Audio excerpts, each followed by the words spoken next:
evening, everyone, and welcome to another episode of Havlicek Stole the Pod. I am your host, Alex Goldberg. With me, as always, is Dr. Justin Quinn and Daniel Dunbedian.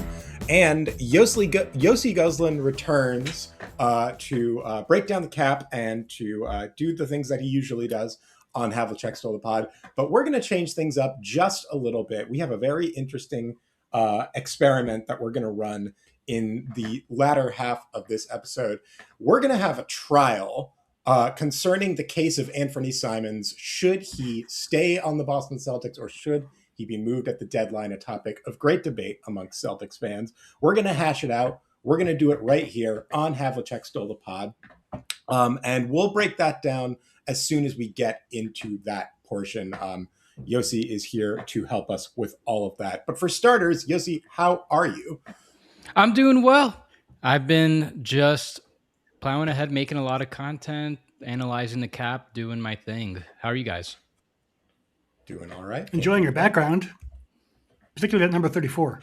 Yeah, that's good. I've got another Paul Pierce jersey. Hold on, I'm going to show it to you guys really quick. Oh, yeah. An all-star one from 2004. Wow. Oh, yeah. Swagger. So much swagger. I forgot how I got this, but I guess while All-Star Weekend was in LA in 2004, I got this somehow. And also a Yao Ming All-Star jersey. Wow. I don't know how that went. So, yeah. That's awesome. I got two Paul Pierce jerseys, everybody.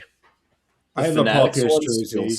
Just, burnish the credentials for right. Sniffing out biases later. I have a Paul Pierce jersey, but I only bust it out for extremely important occasions that are usually playoff related. So it's got some power to it that I don't want to waste on a day-to-day basis.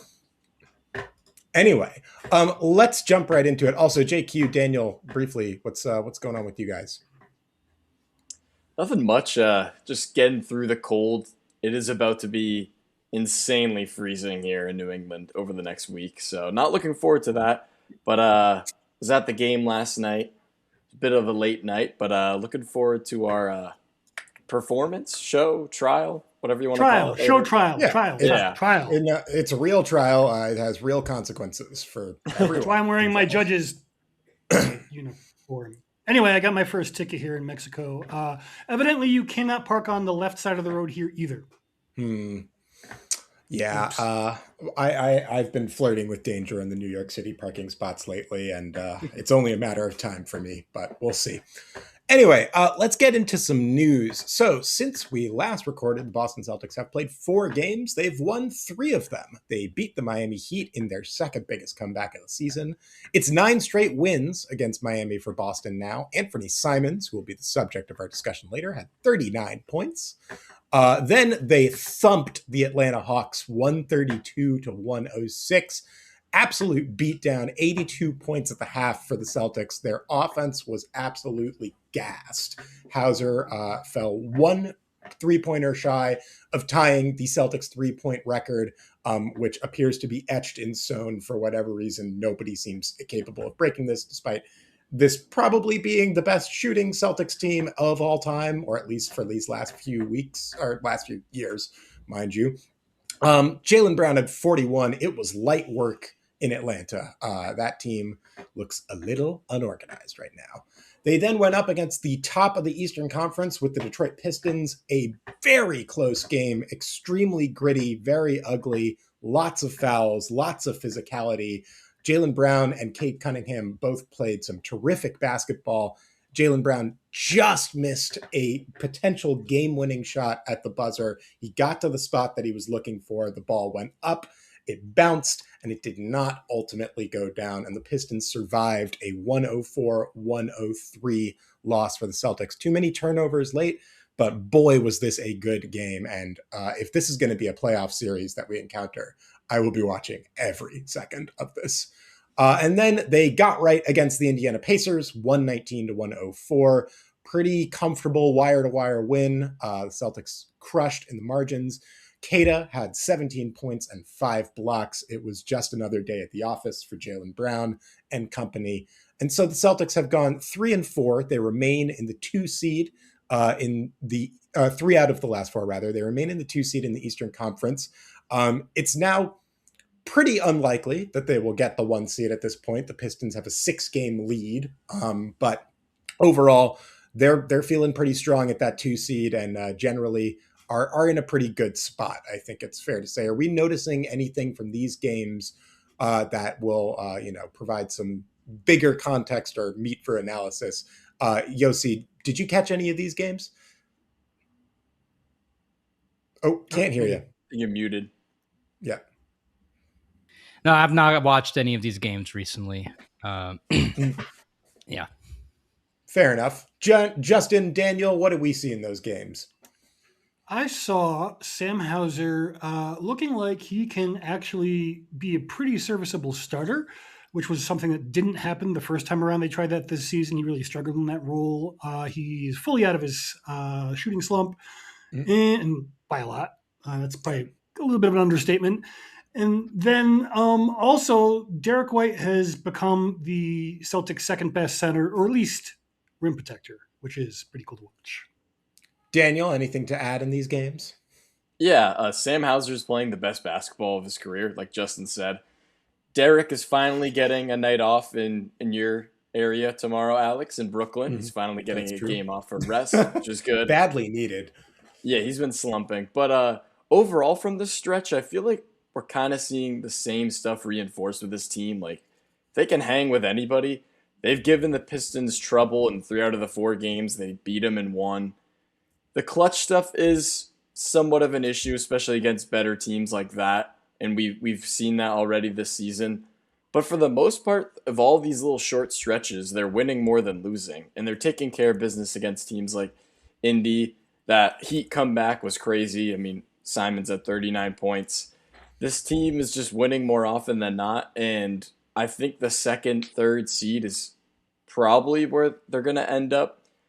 The playoffs is going to be a completely different beast for this team, and obviously with Tatum maybe coming back, we don't know what's going to happen, but I think they can compete with anybody, and I don't think they're really going to get swept by anybody. They'll make it a series with any team in the East. That feels right. The competitive fire is certainly on display. I want to talk about that Pistons game, because to me that feels like the most important one of this stretch. So clash between 2 heavyweights in the Eastern Conference, both playing very well throughout the season.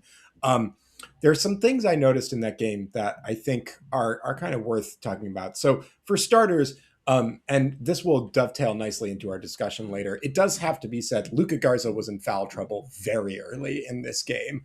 And Neemias Queta, I think, played well, but you could tell that he was pretty worn down having to guard Jalen Duren, and the Pistons are just incredibly physical, particularly around the rim.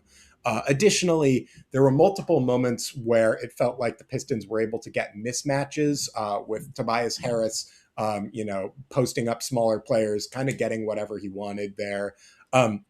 Cade did not shoot the ball very well, and I think Jaylen Brown did a really nice job defensively on him, but he did find ways to make plays and just stay involved, and he had some pretty good defensive moments as well.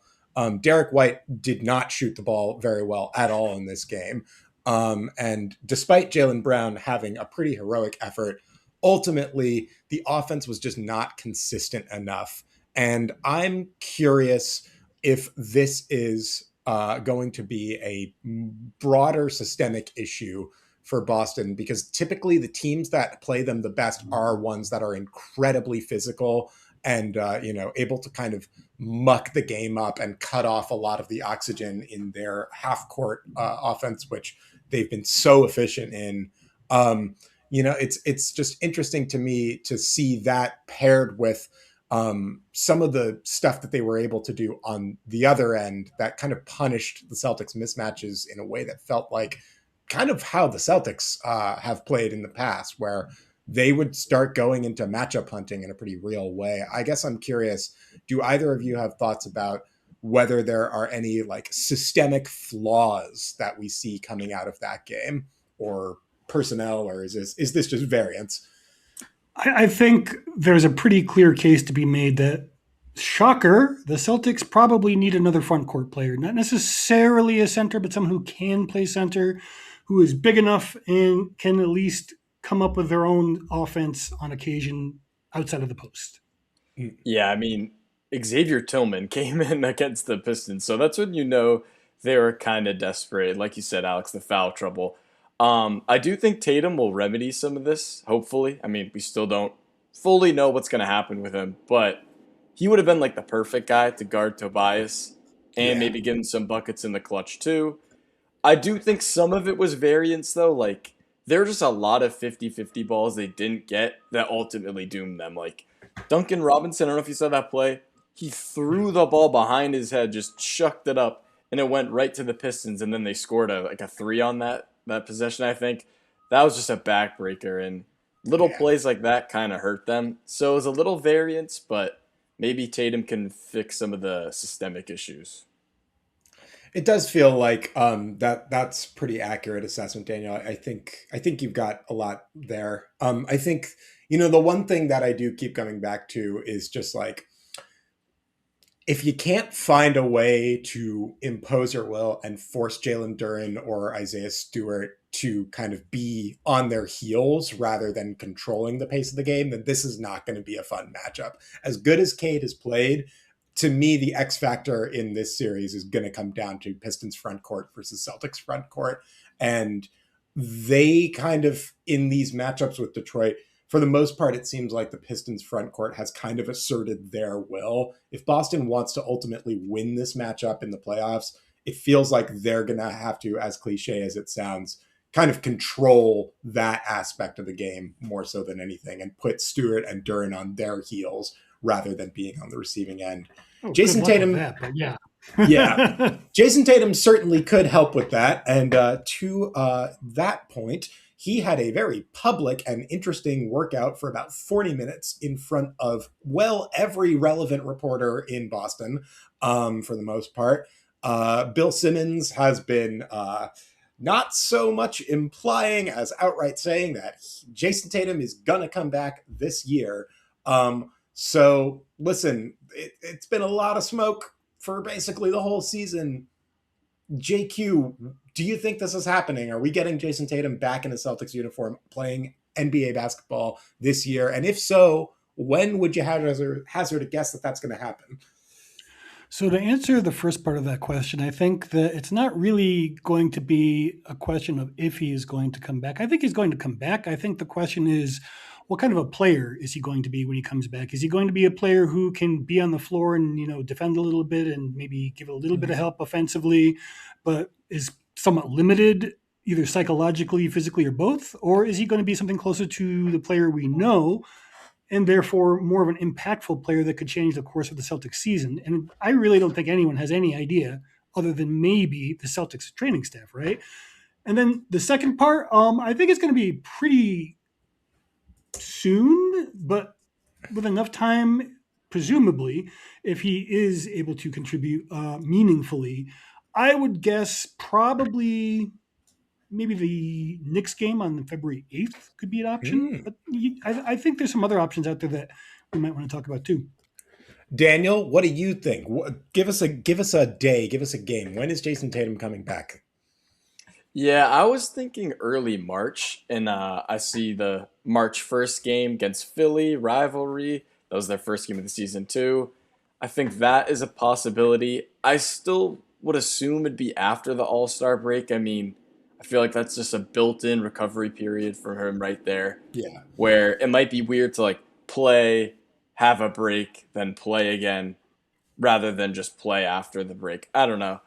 I think it won't be as early as some people are hoping, but I still think Zach Lowe put it like this: Nerf gun to the head. I still think he's gonna play it. If I had to say whether he does or doesn't, I still think he's gonna play this season. And I think March, there's still plenty of time after March 1st, so 6 weeks. I think that could be it. I'm going to split the difference and say there's a delicious matchup with the Brooklyn Nets on February 27th, right after the All-Star break. The Brooklyn Nets lost to the New York Knicks 120-66 last night. This is not a good basketball team, despite them beating the Celtics earlier this year. To me, that feels pretty optimal for a nice, easy transition back in. Let's just let Jason Tatum chill over the All-Star break. and then he can just hang out and coast back into a nice matchup with Brooklyn to start things off.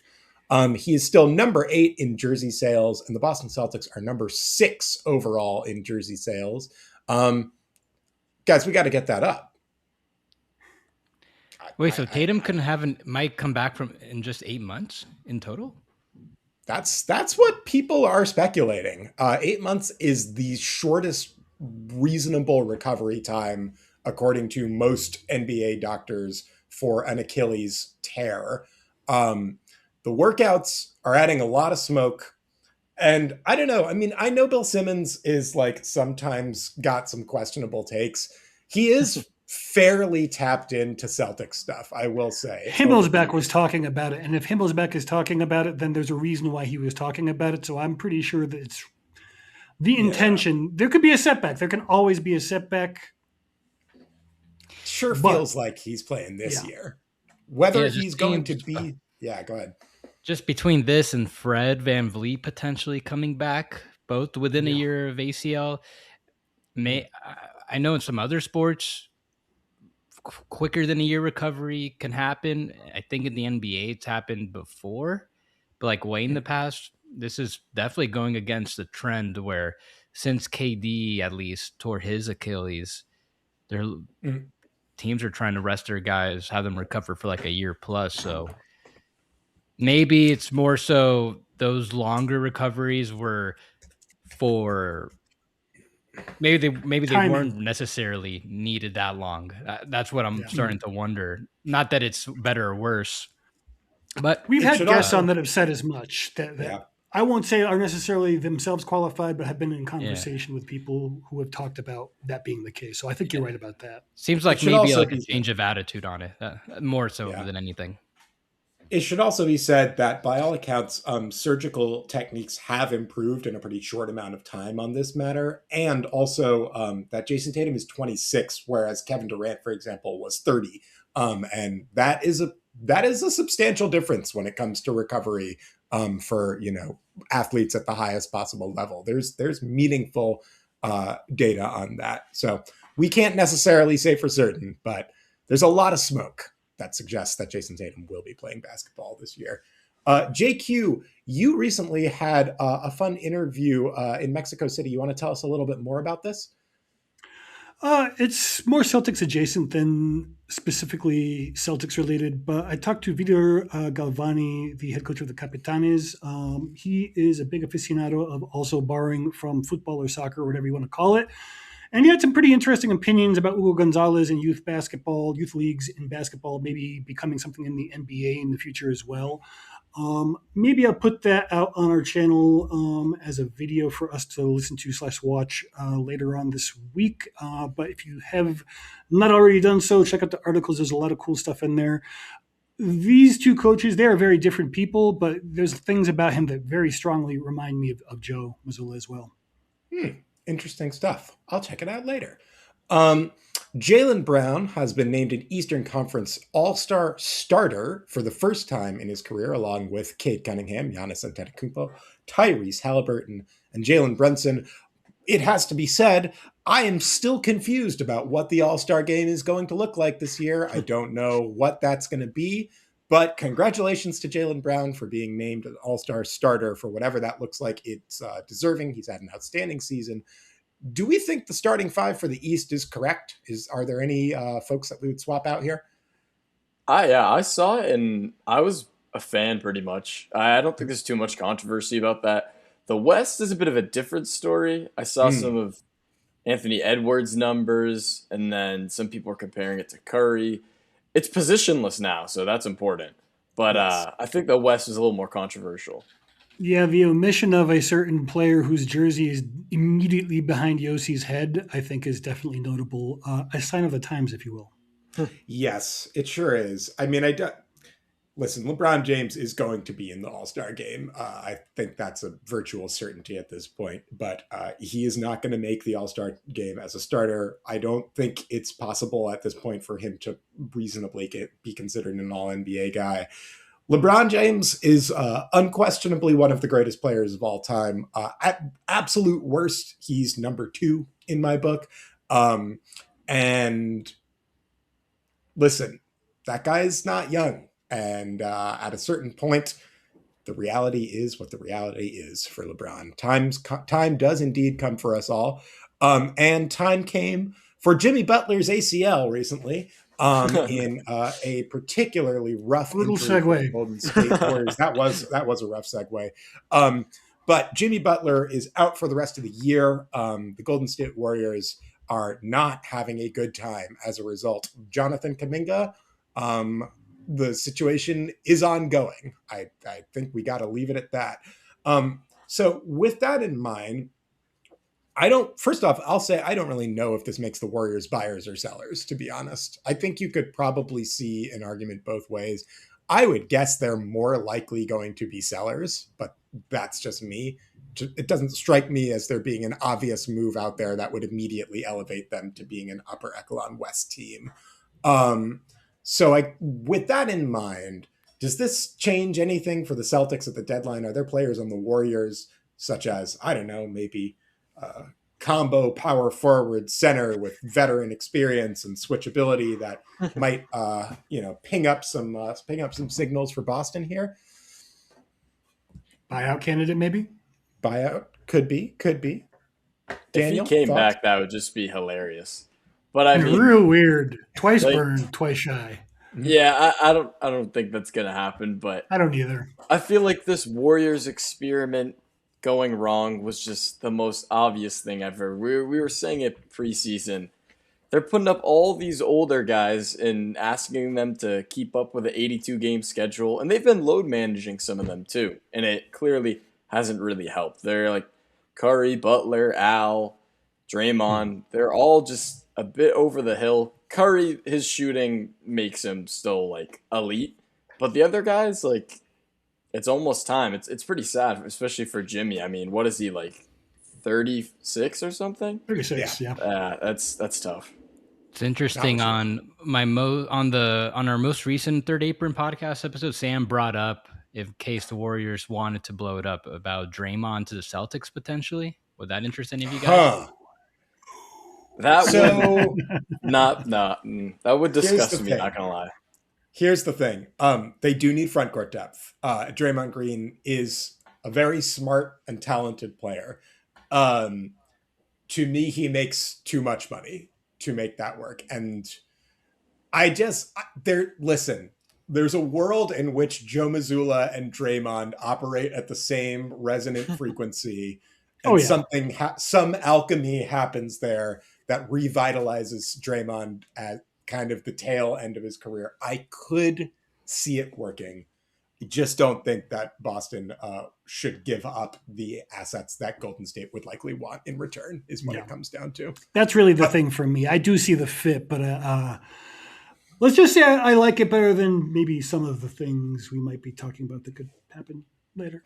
I am morbidly fascinated now by the idea of Draymond Green on a Joe Mazzulla basketball team. They might fight the first game. Like they get over it for sure, but there would be a fight. Best friends or worst enemies, yeah. Yeah. I think they would fight, and that would actually be how they become closer. I think that's probably what would happen. Kind of like Chris Boucher, the exactly.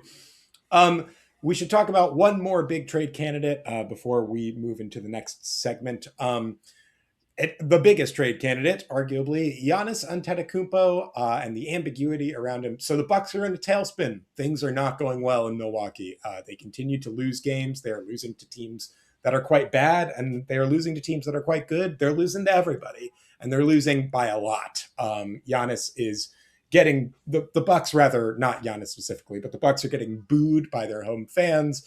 Doc Rivers is presumably reminiscing wistfully about tea times in Los Angeles. Things are getting dark here in Milwaukee. So Giannis is by far the biggest possible player, both physically and in terms of importance, to be potentially moved at this deadline. A lot of executives are keeping, in theory at least, are potentially keeping their powder dry for Giannis to be available either at the deadline or potentially this summer. What are the implications of the current holding pattern with the Bucks? Yossi, I'll turn it to you first because I feel like this is a topic you've been all over. I just feel like there is no plan in Milwaukee. Seems like they got this trade request from Giannis at a very inopportune time, even though he didn't really officially make a trade request when it was communicated in like late July or August that he'd like to be a Knick. The market was already settled. Every free agent signed with their teams. All the big trades were done. All the money dried up. So the Bucks, rightfully so, need to get through the trade deadline because they're not going to get an optimal package for him. The market's really bad right now. There's no money. It's really hard to make the right deal. So it's clear that they're just placating. They're saying all the things that make it seem like Giannis is somehow still bought in. So I understand that aspect. Also, Giannis is definitely, I think, making it worse. He probably feels like if he doesn't actually ever formally request a trade, that he'll still have like the same legacy, where I actually think if I'm a Bucks fan, I'm probably going to be more upset with what he's doing right now. Yep. When it's clearly obvious. Now, yesterday, after last night's loss, he actually like called out players, not by name, but the way they're playing. Never I can't recall Giannis ever calling out the effort of his team, broadly speaking. So I think most likely just nothing happens. Everyone continues their posturing on both sides. And we gear up for a trade in the offseason. The longer this goes, the more I feel it bodes well for the Knicks. Because if there was a team right now, like the Spurs or Rockets, that could get a deal done, they have the stuff to get the deal done, they probably would. They would have done it already. But it's not going to happen, so the market will reset in the offseason. But the closer you get to the end of that contract, I think the better it is for the Knicks to try to plan something. And I've been trying to figure out ways they could make something happen, make an acceptable deal. I think they'll be able to do it, but it'll probably have to happen in the offseason. Posturing seems to be the word of the year in all sorts of matters, and that certainly is the case with Giannis and with the Bucks. We'll have to keep an eye on this. I agree.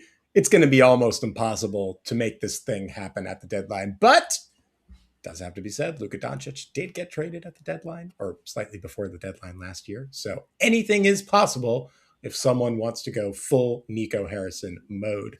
Shout out to Kevin Garnett. All right, I think that just about wraps the news. So we're going to launch into our next segment. First off, with a music cue. Nope. Yeah, all right. We're giving up on the music cue. We tried. We tried. You can imagine it. Yeah, right. So here's the deal, folks. The trial is about to begin. The Honorable Justice Quinn presiding. How the proceedings are going to work? Well, we're going to hand it over to Judge Quinn for a breakdown of the proceedings and how this is going to go. But the case of Anfernee Simons is hitting the docket right now.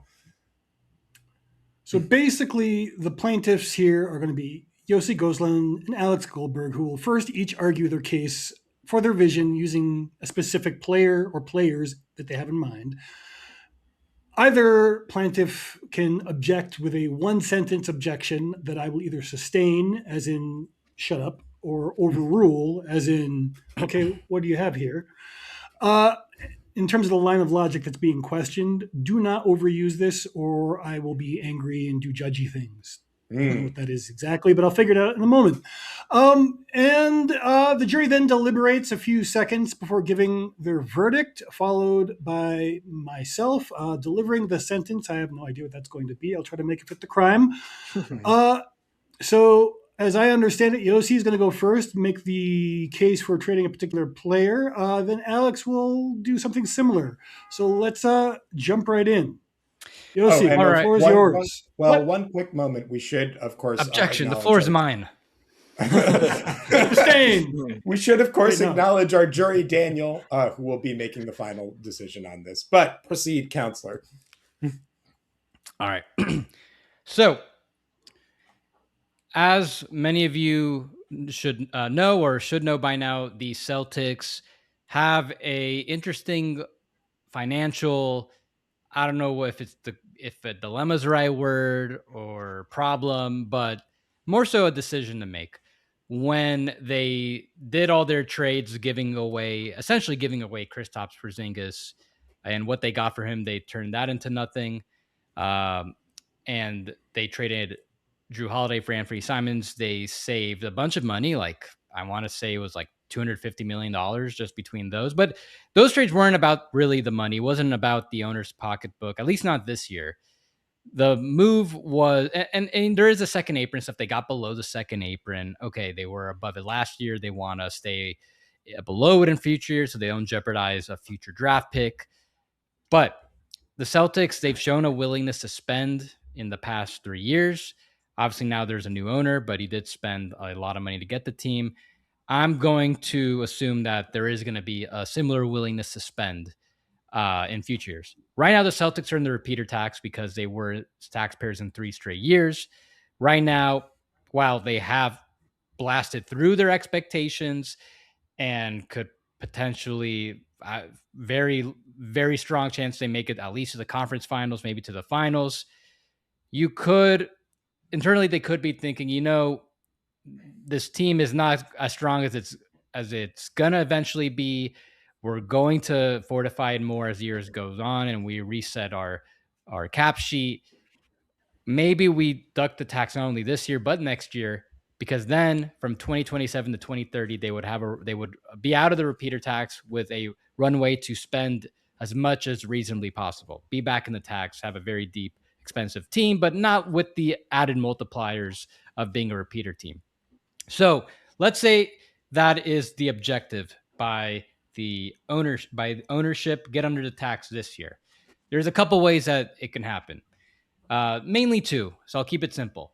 Option A would be you salary dump Sam Hauser and a couple minimum guys. They're about $12 million over the tax for reasons that Alex and you all very well explained.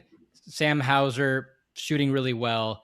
He's not a negative value. He's actually very helpful for the Celtics. And on that contract, $10 million, $11 million a year, I think that the Celtics are probably better off keeping that contract. So then option B would be involving one of their highest paid players. And with the assumption being they're probably not going to trade Tatum or Brown, I think they'd have to be very bold over to trade Derek White. Then there's Anfernee Simons, who they brought in. When they brought him in, he was mainly a guy just passing through, to be honest. Obviously he could have helped them. They still needed some extra shooting, some extra guard play with Holiday out. But there was immediately some speculation that they're going to look to reroute him. It hasn't happened yet, and he started the season a little rough, but he's come along really well recently. As I check his numbers, his per 36 numbers are kind of on par with how he normally is in his years with the Blazers, in his best years with the Blazers. So he's still the same guy there. So I guess the question is, do the Celtics need Anfernee Simons for a deep playoff run? Is there a case that maybe parting with him and moving him to fulfill those tax goals, could that be a net neutral move? So there are ways that I'm thinking that might be the move. Maybe there's ways they could still get another guard. And it's going to be tricky, though, how they go about this move if that is the objective. But I would argue that if the Celtics do want to get below the tax this year while trying to remain as competitive as possible, moving Simons is probably the move. And we could get into the types of moves that could look like, because the Celtics do have limited draft assets to trade. And it's going to be hard to meaningfully improve the roster. But while trading him and saving money, it's a lot of things to accomplish at once. But I do think that the Celtics can trade him, because that $27 million, it's a lot. As good as he is, that's a lot for a bench player. I think they could move down that number and bring in some players, maybe some front court help for him, and get closer to fulfilling their tax goals. And I think they could still be, for the most part, the same team. Council, I want to ask you if you could help us clarify whether it would be possible for the Celtics, not likely, but possible for the Celtics to let Simons either expire and then pay him a competitive rate and still achieve their tax goals, or are there reasons why that could be a problem? So they could do that if they could keep the roster as is. Then they could bring him back next year. So right now they're about 17 million below the tax for next year. So that's definitely and they already have 12 players under contract. So they could get him back around the mid-level. That is the mid-level-ish type range. I figure right now, if that is, if he were to sign an extension right now before the season ended, I'm guessing that's kind of more or less his market rate. Just given how much smaller guards that have been devalued in the past year. But then you're not going to be able to get under the repeater tax by that timeline that I mentioned. Yep. So, there is value to extend. Can you clarify what the implications of that would be, other than, as you said before, you made it clear we would not have the Celtics be able to spend whatever they would like to. What would the implications be if they picked that path? Just so we're clear. So, I wonder if I could share my screen. No, I guess not on. Oh, here, let's see. Can I share? Is this admissible? I think it's admissible. I just banged my gavel. Hold on. I'm going to give me like 30 seconds. If this doesn't work, I'll just explain it. Yeah, but we could filibuster until a window. Then. I mean, okay, I have a new here gavel. We go. It's all right. It's a very nice gavel. I got it. Do you guys see it? You're seeing like a lot. There we go. Yeah, it popped up. Wait, what happened? Why can't I see? Yeah. Okay. So essentially, this is like back end stuff, but this is the big thing. Right now, the Celtics have to pay these extra rates. Right now, like a team like the Mavericks or the Cavs, for example, these are the tax rates they pay for every $6.1 million. They move up another interval, and these are the intervals. So like the Cavs right now, they are like 40 million over the tax, so they're paying a total of 169 million, which is a sum of being above all these tax rates plus an additional like couple million for being here. So mainly it's the tax rates. Then for being a repeater taxpayer like the Celtics are, they're spending $2 more per tax level. So that is the implication that right now and for years moving forward, if they remain in the tax, let's say they want to be a team paying $40 million above the tax, which I think was their proximity to the tax in last year. Well, their tax payment's going to be like 250 million plus. Versus when they're in the standard tax, okay, it's more like closer to 170 million, kind of like where the Cavs are now. So it's a big difference in terms of the long-term sustainability of being a taxpayer. So that is... I hope illustrate as visually possible that I don't think it has that. I think it's kind of like just spending within reason. $170 million plus is already a lot of money by today's standards to spend. Now, once you get into 250 million plus, that's before considering the payroll. Then your tax payment is probably even more than the payroll, and you're talking about spending like $500 million plus. In total roster expenses, it's just not really feasible. We'll see. Maybe we'll see somebody do it, but it's just way too much money that you're probably not making the team meaningfully better than that. You're kind of wasting money at that point. No objections, counsel? Only one objection that should have been lobbed earlier, which is that Jrue Holiday was not traded, or rather, Kristaps Porzingis was not traded for nothing. He was traded for a fairly large TPE, and we'll get into that in just a moment. But before you start your case, I have one more point of clarification from Yossi, in which if you could give us some examples of what that might look like in terms of hypothetical trades or other moves.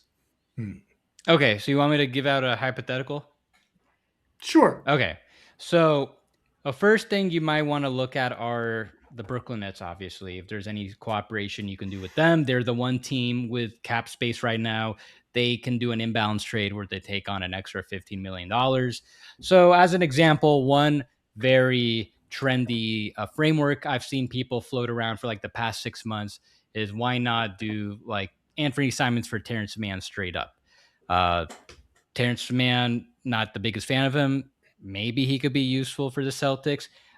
I think the problem with that is that the Celtics are probably going to want a player who's expiring. At least they're not going to want someone with multiple years left under contract, or else that goes against their potential. It could really complicate the long-term play of staying stuck in the tax this year and next year. So one type of framework that I've thought about is, and the other thing about that framework is, okay, they're going to have to give up something for the Nets to do that. And probably also like another asset for the Nets to like help them get out of the tax. So the Celtics right now can trade up to 4 second-round picks and up to 2 first-round picks. Ideally, they're not really trading any picks. Hopefully, at most, they're trading like 1 or 2 seconds. Maybe they can even get away with trading a second-round pick swap. So that's the other complicated factor. They don't want to dedicate their assets to getting out of the tax because they're going to want to save some of those for actually upgrading the roster in the future. So the one type of framework I thought of is, what if they can just trade Simons for a big man? A deal that doesn't necessarily get them under the tax, but with the trade exceptions allowed, most teams trading for Anfernee Simons, they would have to give back only $8.5 million. You only have to get within $8.5 million of his $27 million.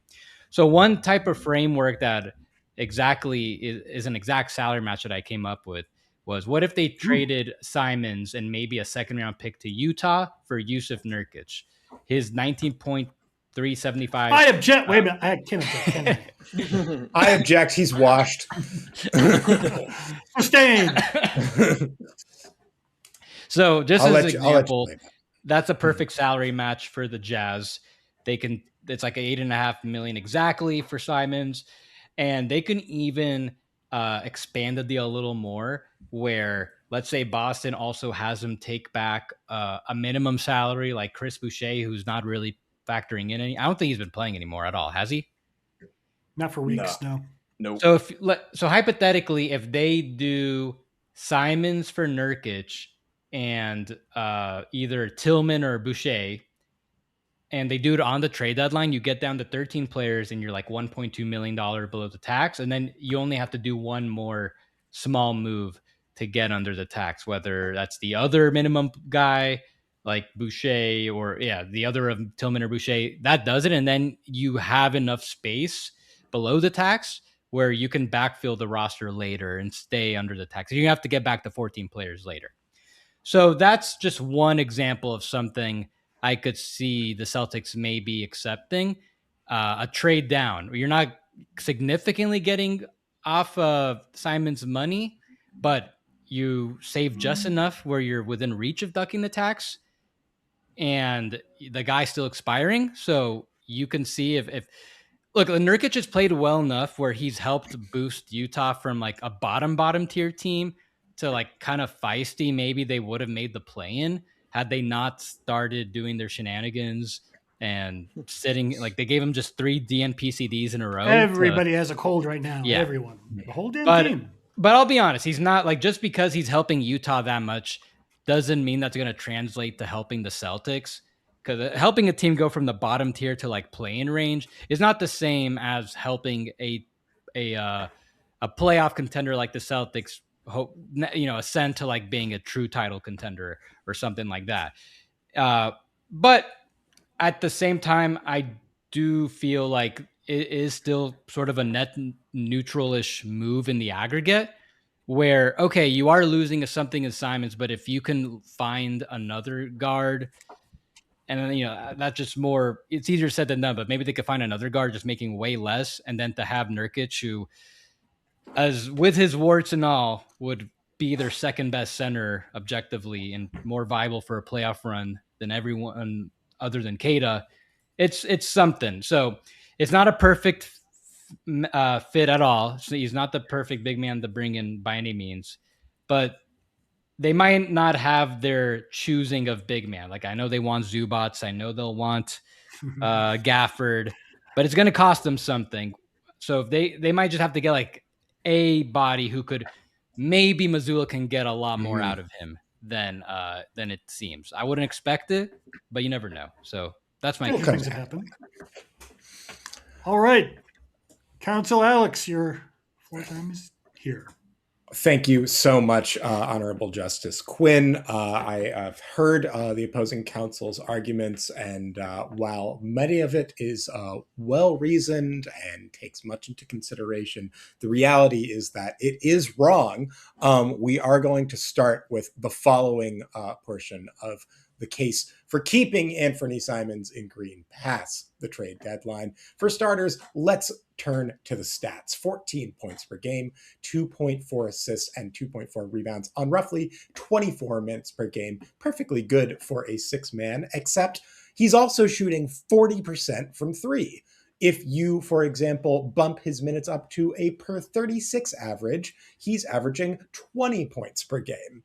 He's fifth best on the team in net rating. He's third in usage.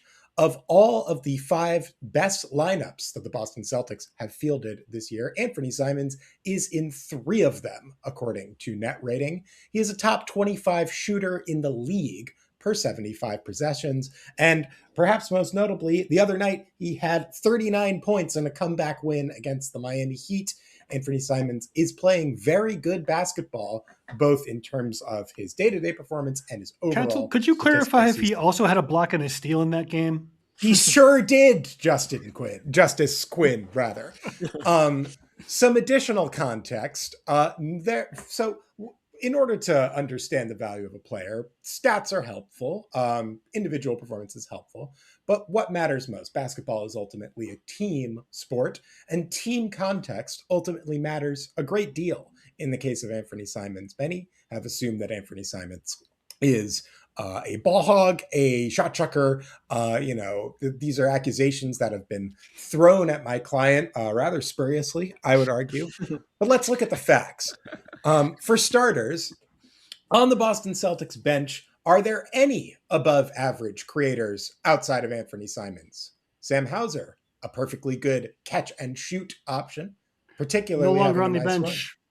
No longer on the bench. Please refrain from mischaracterizing the roles of these players. Well, light objection, Justice Quinn. Hauser, while currently not, you can't object to the judge. is quite likely to be shifting back into a bench role, potentially somewhat soon. But very, very well understood. Jordan Walsh, not an above-average creator despite having a nice season. Luka Garza, very good complementary big, does not create his own offense.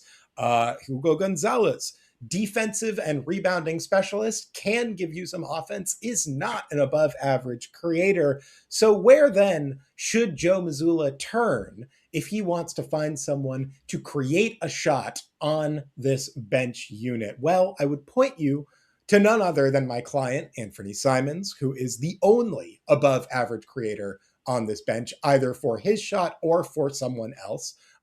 Nobody else on this team that is currently coming off the bench is an above average shot creator.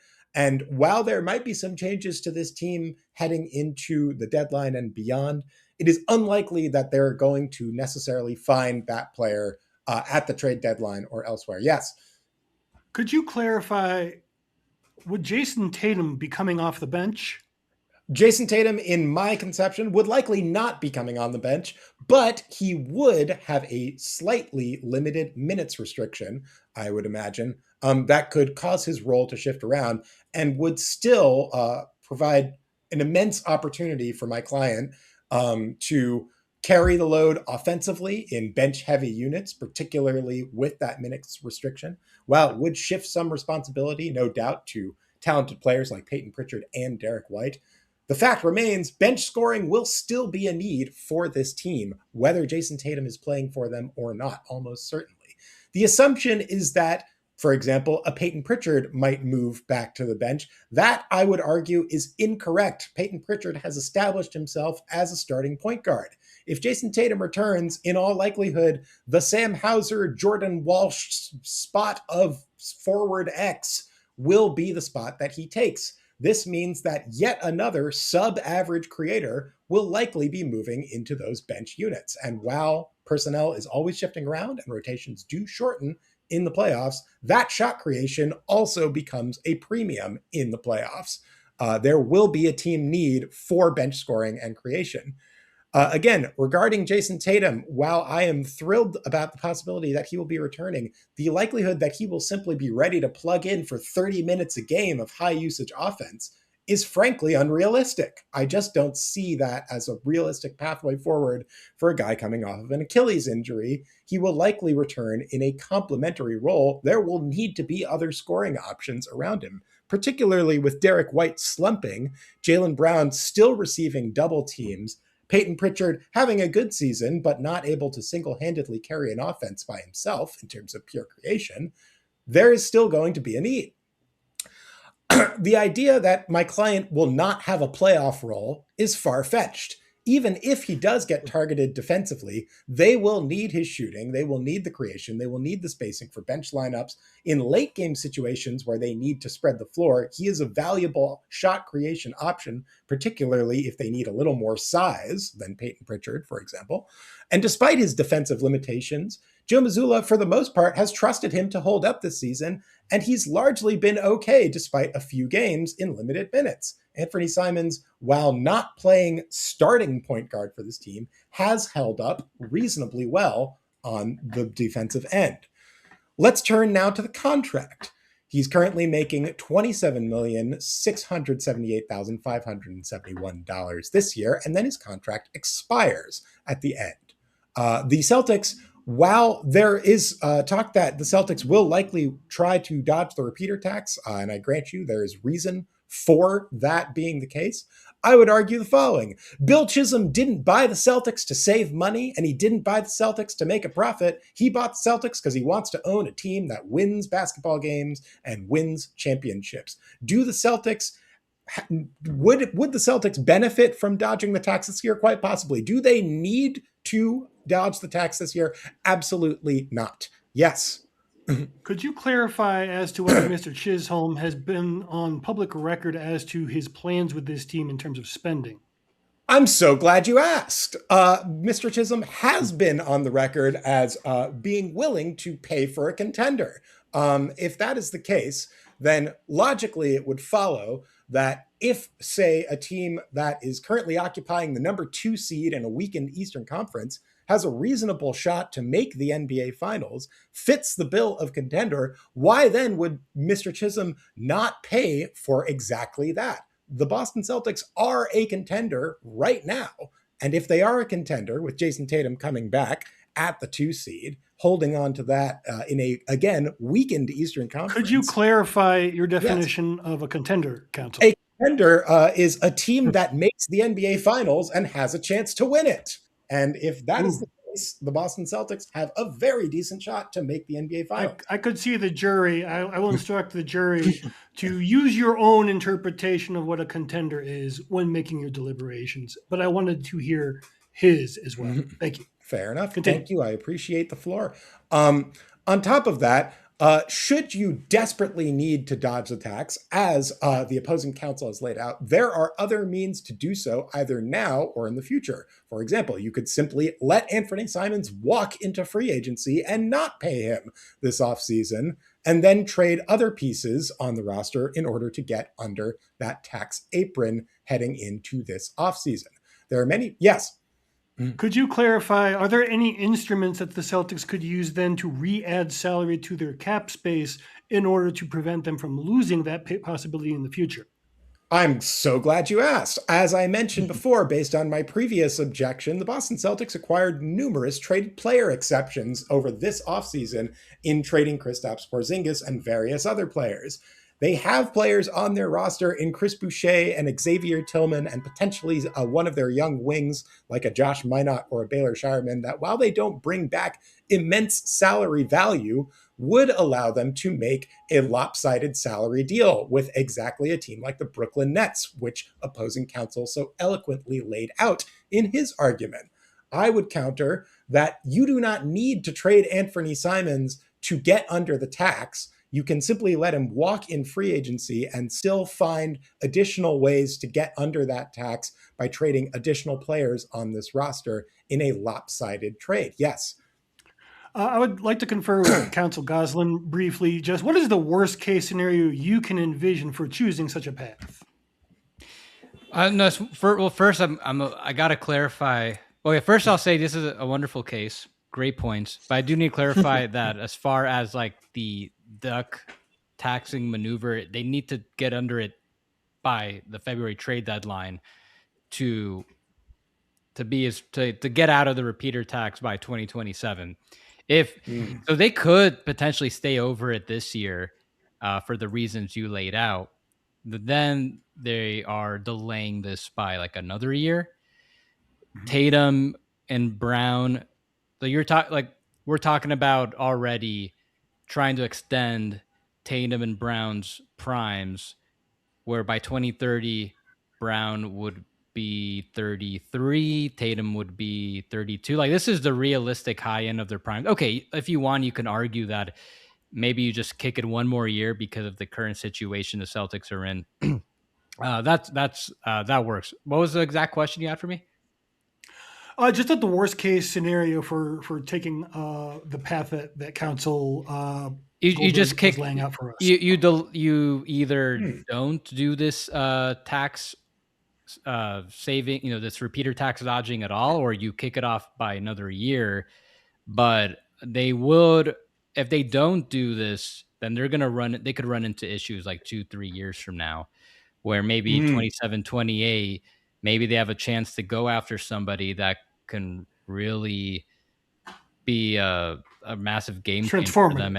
And now they can't because it would push them to X amount of dollars over the tax versus if they weren't in the repeater, okay, it wouldn't cost quite as much. So this is more so about avoiding problems in the future when the Celtics are presumably healthier, have more of their younger guys developed, guys like the recent first round picks like Hugo Gonzalez, Baylor Shireman, whoever they draft this year's draft, because I think that it's more of a long-term lens. The fact that they're doing this well now is great, but maybe internally they also don't feel like it's worth going to the tax despite how well the team is.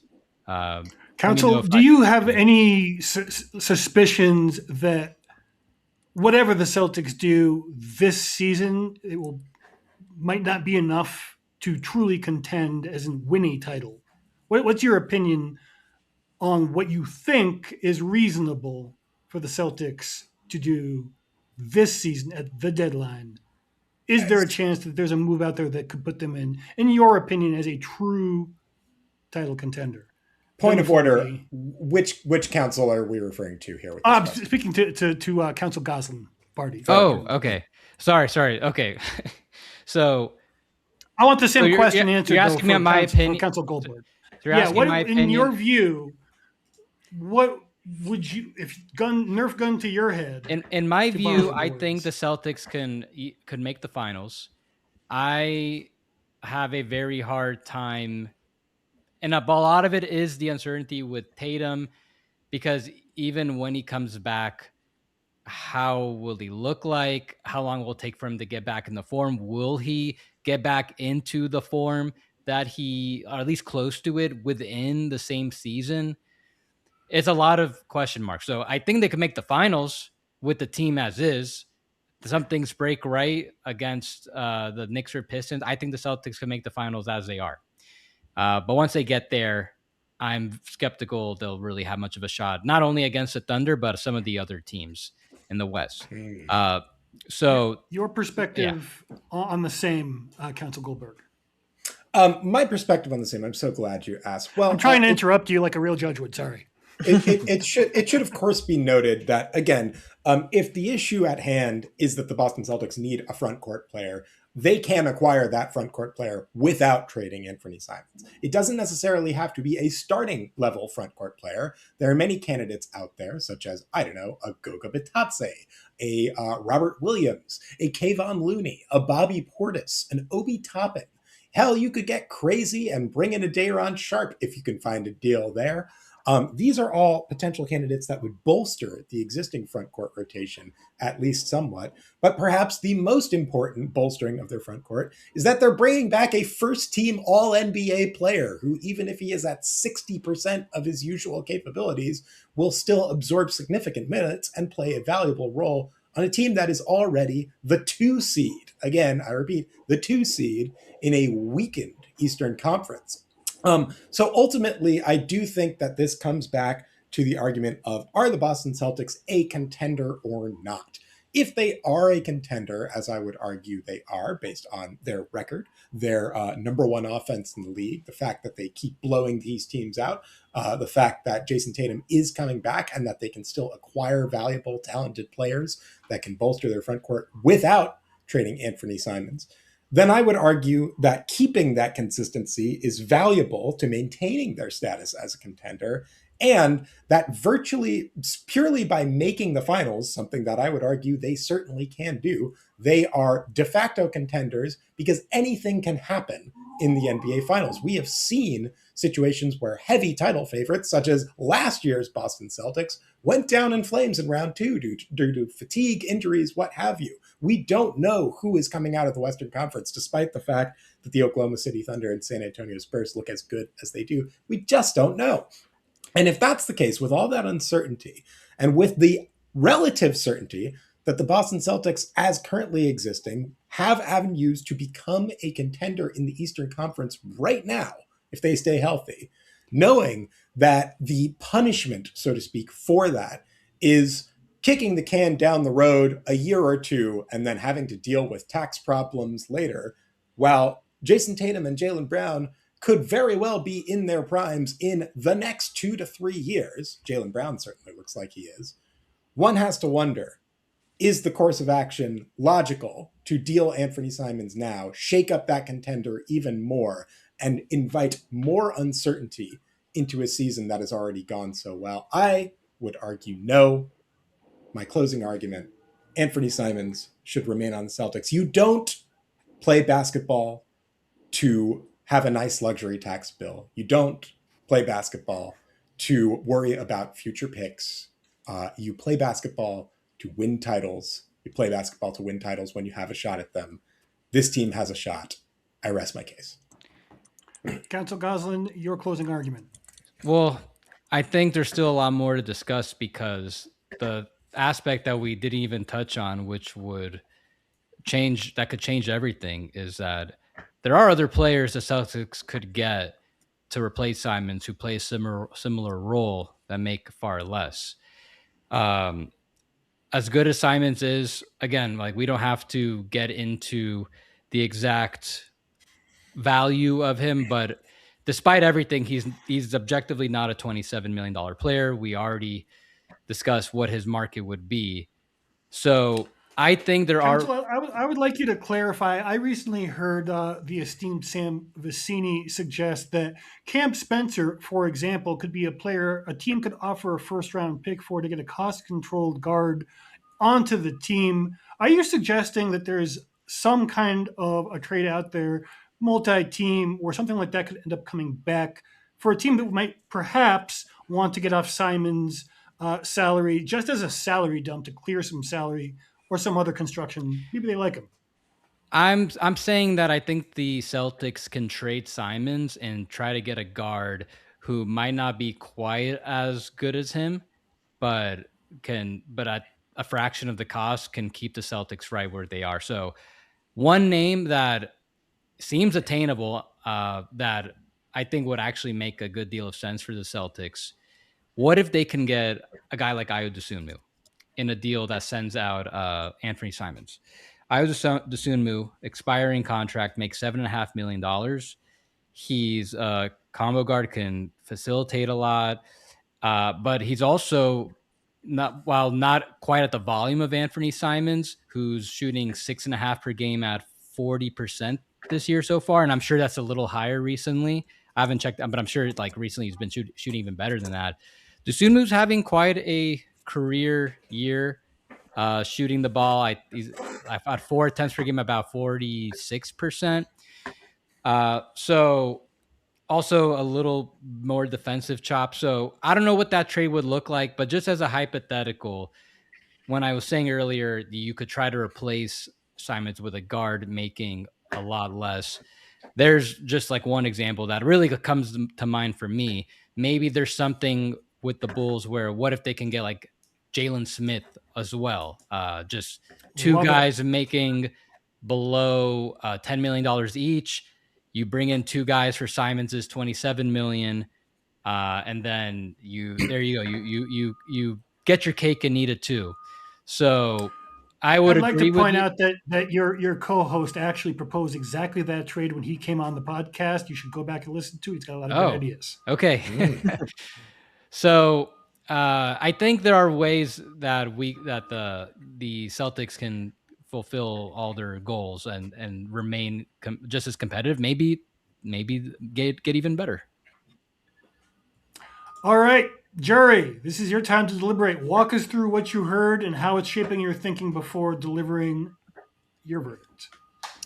Okay, so I know the jury isn't supposed to speak much. They usually just deliver whatever verdict, but I will. Well, they speak to each other. That's true. Imagine with you. Yeah, imagine we're in the room. I think your guys' arguments kind of comes down to like the short and long term idea of what the Celtics might be. Yossi, you're obviously thinking more long term. You're thinking more realistically about what the Celtics financials might be, which is really important. I mean, with the new CBA, the financials have been talked about more than ever. And I think like what Bill Chisholm is ultimately willing to spend will be a huge deal for this team in ways where that might not have been the case like 10 or 20 years ago, how much the owner might impact the team's spending or how much that might impact the actual on-court product. But then, Alex, your argument's more about the short term, which I think is valid because the Celtics have a real chance this year in a year many were writing off as a gap year. And I think that's valuable because we saw it last year. You brought up the Celtics losing to the Knicks.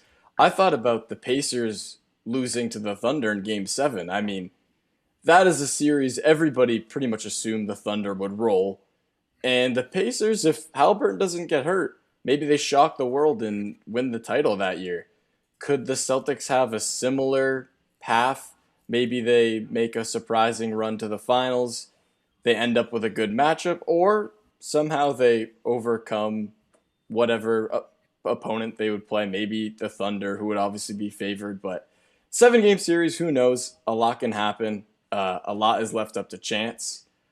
But ultimately, I really liked your argument about the shot creator, Alex, because I thought about who the Celtics have on offense, Tatum coming back, and all the players you listed. I was thinking, wow, yeah, like they're not truly shot creators. They need a guy like that. Could they outsource that somewhere else? Yeah, of course. I think Simons, though, has worked well with this team. I think the chemistry has been strong, well, a lot stronger than anybody thought.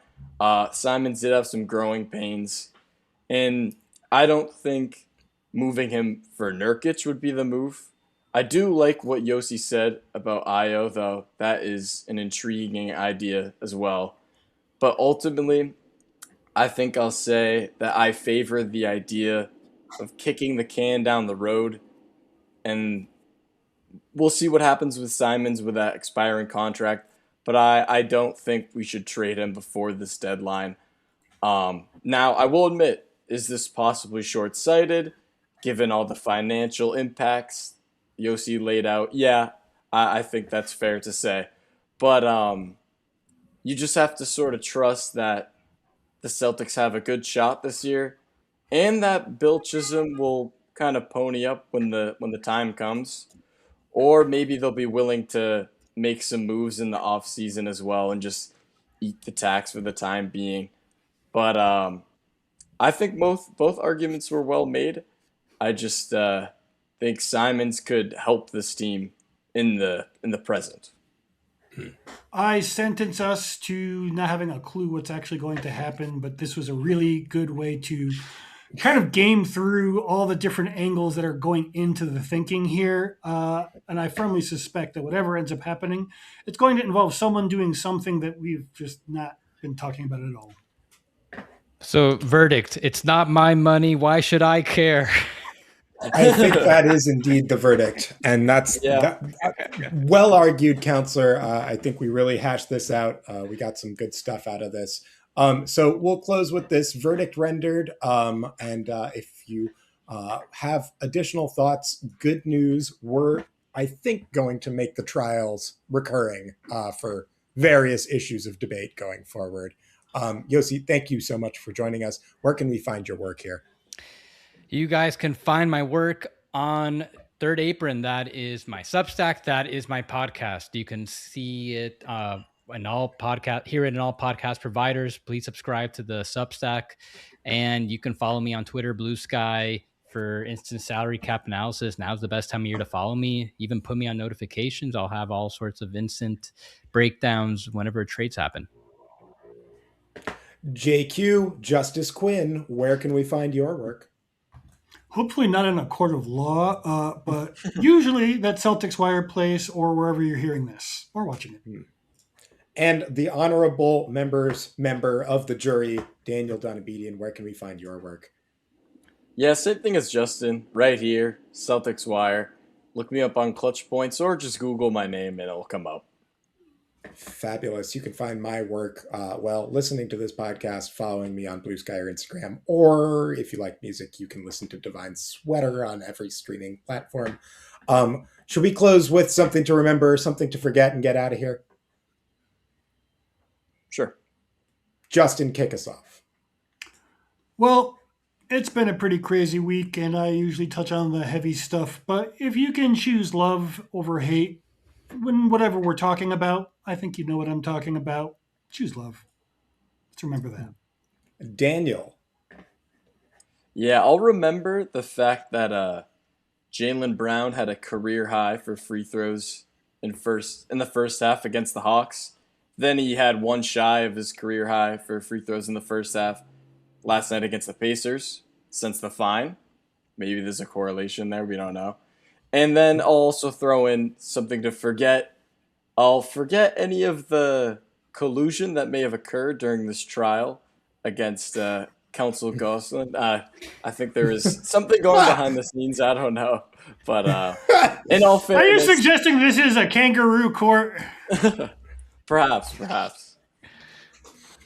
Yossi, something to remember, something to forget? I've got 2 Paul Pierce jerseys, including an All-Star jersey that will that's a Kids XL. I'll probably never ever wear it. If someone writes me a nice email or message me saying they'd like it, maybe I'll give it to you, because I don't, but it'd be nice to put this to use instead of just being in my box for 20 years. Subscribe to the Third Apron. That might help. And I'll close with, don't forget, first off, if you live in an area that's going to be extremely cold this week, that it is indeed going to be extremely cold. Kill you cold. Like gear up, protect yourselves, buy what you need to buy, and take a moment, please, as well, if you know of any unhoused people in that area that is going to be extremely cold. Just educate yourself. It'll take 2 minutes on resources that you can use to make sure that you can do your part to help people find shelter in what is going to be a pretty rough time next week by all accounts. But we will close with that. Appreciate you listening. More trials to come. But until then, please continue to tune in to another episode of Havlicek Stole the Pod. But Havlicek steals it over the side. Havlicek stole the ball.